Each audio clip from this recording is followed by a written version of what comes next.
Ready to refresh the look of your Samsung Galaxy phone? This video walks you through the simple steps to change your wallpaper using built-in backgrounds or your favorite photos, making your device feel more personal and stylish.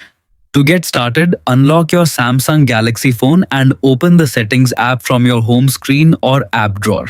Scroll through the menu until you find Wallpaper and Style, then tap it to access your wallpaper settings. Next, tap Change Wallpapers. You'll see several wallpaper sources available. Choose Featured if you'd like to browse Samsung's collection of high-quality wallpapers. Select Gallery if you want to use one of your own photos, or tap Graphical to explore colorful illustrations and artistic backgrounds. Once you've selected a source, browse through the available images and tap the wallpaper you'd like to use. If you're choosing a picture from your gallery, you can move, zoom, or crop the image to make sure it fits your screen perfectly and highlights the part you want.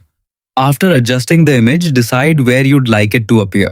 You can apply it to your home screen, lock screen, or select both to use the same wallpaper on each screen. When everything looks the way you want, tap Done to save your changes. Your new wallpaper will be applied immediately, giving your Samsung Galaxy phone a fresh and personalized appearance. You can repeat these steps whenever you want to update your device with a new style or favorite photo. That's all there is to it. Your Samsung Galaxy now has a brand new wallpaper. Thanks for watching and be sure to check out more helpful Android tutorials.